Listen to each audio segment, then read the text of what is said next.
లక్షల ప్రశ్న పత్రాలు జిరాక్స్ సెంటర్లలో పల్లి బఠానీలలాగా అమ్ముకుంటున్న కమిటీని అందరినీ రద్దు చేసి ఇంటికి పంపించి కొత్త కమిటీని, కొత్త చైర్మన్, కొత్త సభ్యులను నియమించినాం. అందుకే ఇవాళ గ్రూప్ 1 పరీక్షల్ని 10 ఏళ్లు నిర్వహించలేదు. ఈరోజు 567 గ్రూప్ 1 పరీక్షల్ని నిర్వహించడానికి మా ప్రభుత్వం మంజూరు చేసింది. ఈ 10 ఏళ్లు నియామకాలు చేపట్టకపోవడం వల్ల వయసు మీరి ఊరికి పోలేక ఉన్న నిరుద్యోగ యువకులకు 44 సంవత్సరాల నుంచి 46 సంవత్సరాలకు వయసు పొడిగించి ఎవరికి నష్టం జరగొద్దన్న ఆలోచనతోటి అందరికి అవకాశం కల్పించినాం. అందుకే నిరుద్యోగ యువకులారా, ఈ తెలంగాణ రాష్ట్రం మీది. ఈ రాష్ట్రాన్ని సాధించుకున్నది మీరు.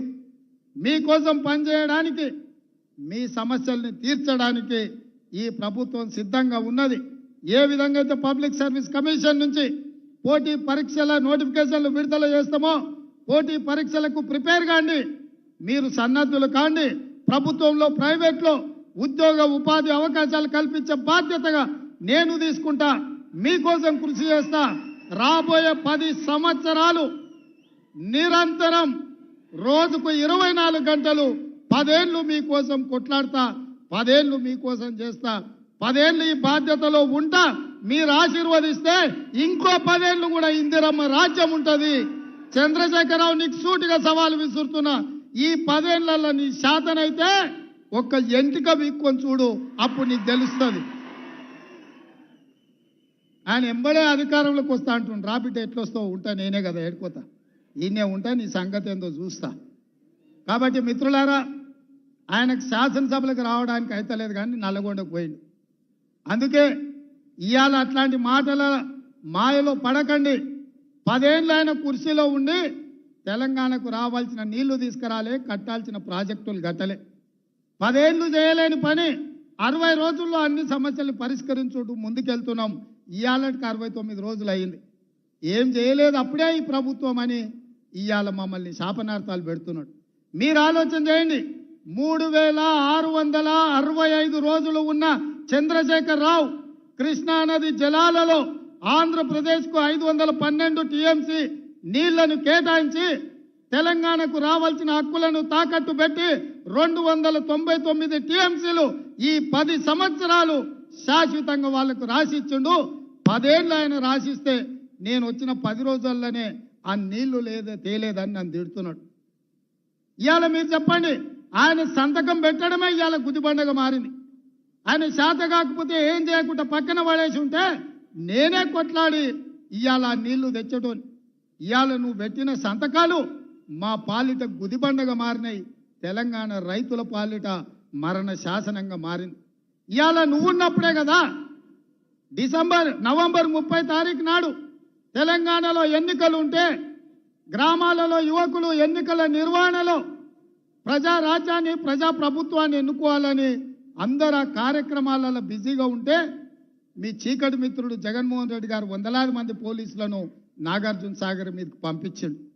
నీ మిత్రుడు పంపించినందుకే కదా ఆ పోలీసులను తొలగించడానికి నరేంద్ర మోడీ గారు సిఆర్పిఎఫ్ పోలీసులను నాగార్జున సాగర్ బ్రిడ్జ్ మీదకి పంపించాడు.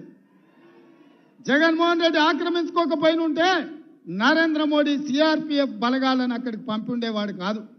ఆ రోజు నుంచి ఈ రోజు వరకు సిఆర్పిఎఫ్ బలగాలు అక్కడ ఉన్నాయంటే 30 తారీఖు నాడు తెలంగాణ సెంటిమెంట్తో ఎన్నికలలో నెగ్గాలని ఆంధ్ర వాళ్ళు నాగార్జున సాగర్ ఆక్రమించుకున్నారని పెడపొబ్బలు పెట్టి ప్రజల్ని తప్పుదారి పట్టించి తెలంగాణ సెంటిమెంట్తోని ఎన్నికల్లో నెగ్గాలని నువ్వు కుట్ర చేస్తే ఈ తెలంగాణ సమాజం తిప్పికొట్టి నిన్ను బొందబెట్టిండ్రు. ఇవాళ అడ్డ మీద కొట్లాడితే కుదరదు. ఇవాళ చట్టసభలలో మాట్లాడాలి, చట్టసభలలో తీర్మానాలు చేయాలి. కేంద్ర ప్రభుత్వాన్ని మెడలు వంచి మన సమస్యలు పరిష్కరించుకోవాలి. అందుకోసం శాసనసభలో తీర్మానం పెడితే మీరు రారు. ఇవాళ ఢిల్లీతో కొట్లాడదామంటే మీరు ఇంట్లో నుంచి కదలరు. అందుకే మిత్రులారా, ఇవాళ ఏ దారి లేక మళ్ళీ నీళ్ళ దారి పట్టిండు. ఎందుకంటే ఏ సెంటిమెంట్ ఆయన దగ్గర లేదు. పరిపాలనలో ఆయన చేసింది ఏమీ లేదు.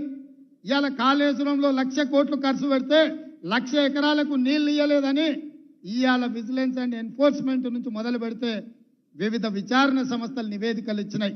ఆ అవినీతి కుంభకోణం బయటపడుతుందని, అది మేడిగడ్డ కాదు మేడిపండు, దాని పొట్ట విసుకుతే మొత్తం పురుగులు ఉన్నాయన్న సంగతి బయటపడుతుందని దాన్ని కప్పిపుచ్చడానికి ఇవాళ కృష్ణానది జలాలను అడ్డం పెట్టుకొని నల్లగొండల సభ అంటున్నాడు. నల్లగొండ చైతన్యవంతమైన జిల్లా, అందుకే అక్కడ యువకులు తిరగబడ్డారు, కోడిగుడ్లు టమాటాలు తీసుకొని కొట్టిండ్రు. మన పోలీసులు ఉండబట్టే ఆయన ఈపులు చింతపండు కాలేదు, లేకపోతే నల్గొండ యువకులు చింతపండు చేసి పంపించేటోళ్ళు. అందుకే మిత్రులారా, ఈరోజు మీరందరూ మా కుటుంబ సభ్యులు, మీ సంతోషంలో మా మంత్రివర్గం అంతా మేము భాగస్వాములు కావాలని, మీ అందరికీ ఉజ్వల భవిష్యత్తు ఉండాలని ఈ వేదిక మీద నుంచి నేను మిమ్మల్ని కోరేది ఒక్కటే. పంజాబ్ రాష్ట్రాన్ని మీరు చూసినారు, ఇవాళ అక్కడ నిర్వీర్యం అయిపోయింది యువత. అక్కడ గంజాయి డ్రగ్స్తో రాష్ట్రాన్ని నిర్వీర్యం చేసినారు. ఇవాళ తెలంగాణను కబలించడానికి గంజాయి డ్రగ్స్ మూటాలు నలుమూలలో తిరుగుతున్నాయి. ఎన్ని పట్టుకున్నా, ఎంత ప్రయత్నం చేసినా ఇంకా వాళ్ళు ఆ దిశగానే ప్రయత్నం చేస్తూనే ఉన్నారు. హుక్కా సెంటర్ల పేరు మీద పిల్లలను చిన్న చిన్న పాఠశాలలలో ఉండే యువకులను వీటికి బానిసలుగా తయారు చేసే ముఠాలు తిరుగుతున్నాయి. వాటిని ఎదుర్కోవడానికి టీఎస్నాప్ నార్కోటిక్స్ డిపార్ట్మెంటును బలోపేతం చేసినాం. కోట్ల రూపాయలు వాళ్ళకు నిధులు ఇచ్చినాం, అధికారులను ఇచ్చినాం. నేను ఇక్కడ సెలెక్ట్ అయిన ప్రతి పోలీస్ డిపార్ట్మెంట్ యువకుడికి, మా చెల్లెళ్ళకు ఒకటే మాట చెప్తున్నా, ఏది జరిగినా ఈ రాష్ట్రంలో గంజాయి మొక్కలు ఉండొద్దు.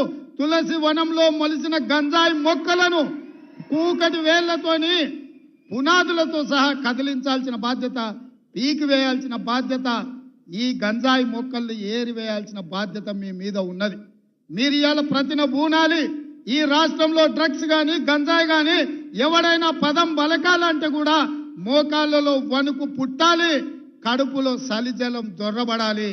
ఎందుకంటే మన రాష్ట్రాన్ని, మన యువతను నిర్వీర్యం చేసే ఇట్లాంటి బలహీనతలు ఈ తెలంగాణ రాష్ట్రంలో ఉండొద్దు. తెలంగాణ రాష్ట్ర యువకులు అంటే సలసల మరిగే రక్తంతో ఉరకలెత్తే యువకులు. తెలంగాణ ఉద్యమంలో ఉవ్వెత్తున ఉస్మానియా కాకతీయ యూనివర్సిటీలలో ప్రపంచం దృష్టిని ఆకర్షించి రాష్ట్రాన్ని సాధించిన నవ యువకులు, ఆత్మ బలిదానాలతో ఆకాశంలో తారలై వెలిగిన యువకులు ఈరోజు గంజాయికో డ్రగ్స్కో బానిసలైతే మన సమాజం నిర్వీర్యం అవుతుంది. మన సమాజం నిర్వీర్యమైతే మన భవిష్యత్ తరాలు ఎందుకు ఉపయోగం లేకుండా పోతాయి మిత్రులారా. అందుకే ఈరోజు ఇక్కడ నియామక పత్రాలు పొందుతున్న ప్రతి ఒక్కరూ మీరు మనసులో ఒట్టేసుకోండి, ఈ రాష్ట్రంలో గంజాయి డ్రగ్స్ని సమూలంగా సమాధి చేస్తాం. ఎవరు కూడా ఈ రాష్ట్ర సరిహద్దుల్లో కాలు పెట్టాలి అని అంటే భయపడాలి, కడుపులో వణుకు పుట్టాలి. మీరు ఆ దిశగా పని చెయ్యాలని నీతిగా నిజాయితీగా ఈ రాష్ట్రము దేశానికి